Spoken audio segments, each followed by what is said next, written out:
is currently experiencing a shortage of ADHD medication affecting both adults and children who rely on it to help them manage their symptoms on a daily basis. Yeah, but with demand expected to exceed supply of some drugs into the summer, could our next guest experience perhaps take some of that pressure off? Yeah, so when 49-year-old Joann Burland was diagnosed with ADHD last year, she felt an overwhelming sense of relief. Yes, but rather than starting medication to manage her condition, Joann says that actually her symptoms were already being addressed by a different drug altogether, her weight loss jab. This is fascinating. She joins us now alongside GP Dr. Hussain.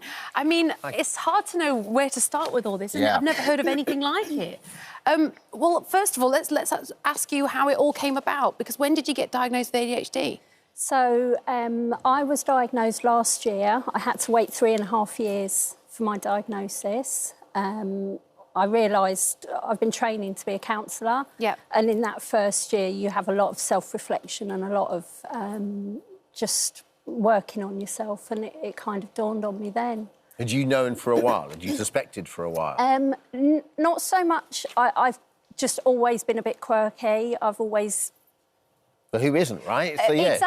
Exactly. But I've always felt like the third wheel in a friendship. I've always felt different to other people and not felt like I've fitted in, really, like my whole life. Sure. So when you were on the weight loss jab, do you think that's reduced the symptoms of ADHD? It's certainly helped me. I am notoriously unorganised, trying my best to be organised.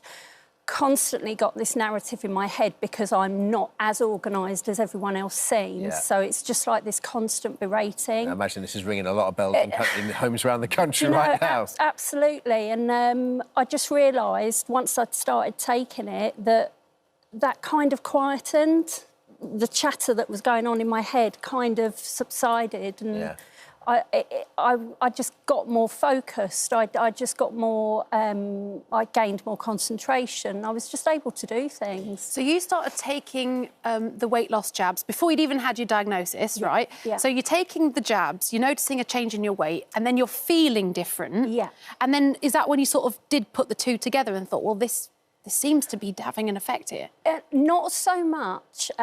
So I was on Manjaro for about 5 or 6 months. So that's the weight loss jab, isn't it? That's right, yeah. And I had to come off for financial reasons because the cost was going up and up. And it was then when I was off that I actually started to realise... that your symptoms were coming back of your ADHD. Exactly. And then you got diagnosed. Exactly. Wow. Sure. Let's bring Dr. Hussain. So people watching here, perhaps the ADHD themselves, asking right now, is this possible? So from a medical point of view, where are we with it?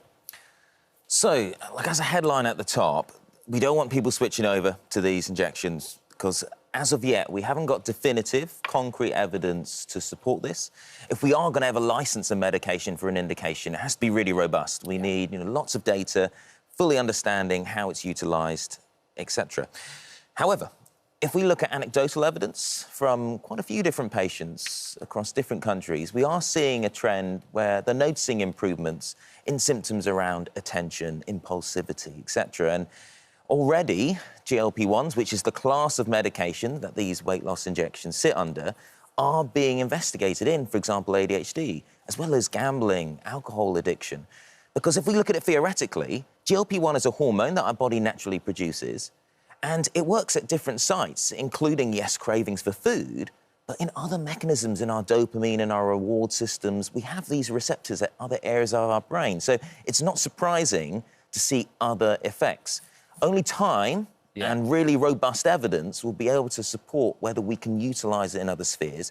But I would not be surprised if we do not see, as the years go on, further indications outside of type 2 diabetes and weight loss as we better understand this medication. Because the focus it gives you, because you're not worried as much about those things.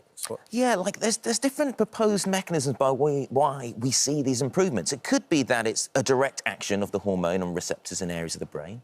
It could be that as we see weight reduce, we know that excess weight causes impairment on memory, on attention. The inflammation that it leads to the body is there.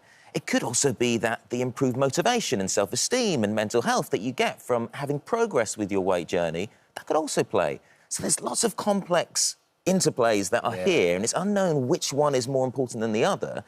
And that's where randomised control trials can try to pick out what is it about these medications or the weight loss journey that's having this effect. Because we do see, just in weight loss from other realms, let's say lifestyle interventions, they also see improvements in ADHD symptoms as well. So there's lots of elements to explore here, but very interesting science. Yeah, that is interesting. I'm seeing what you're saying. It could just be the healthy lifestyle change, but it could also be something a bit deeper than that. I know friends that have used the weight loss jabs, and they've said it quietens the noise around food and thinking about food all day. Absolutely. For you, Joann, was that how you felt? Absolutely. And I received an email from a lady, and because I've shared my story. Yes. And she's just been diagnosed. She's 60 years old and she's also on weight loss jabs. And she said for the first time in her life, she's just got clarity. She's just got that space that she's able to get on with things. And for me, personally, that's exactly what it enabled me to do. Because we asked ADHD about your experience. And they said it's a relatively new topic that needs research, like you just touched on, Doctor.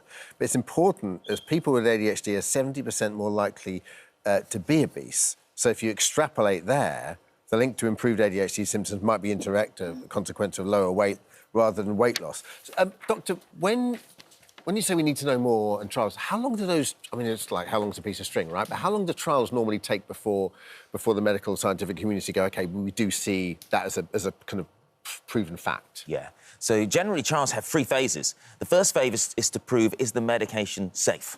Prove that. The second phase, you look at, is it effective at the indication that you're exploring? So this is where you do randomised control, you compare it against placebo in patient group, for example, ADHD, and you see, is there a clinical effect there? Then the final phase is trying to understand the impact and other side effects that when you're giving it to more people, you will start to identify. Because only when it's a few hundred, you're not going to pick up some of the rarer side effects. Once you've done all those 3 phases, how long does that take? Anywhere from at least 3 to 4 years to sometimes 10, 15.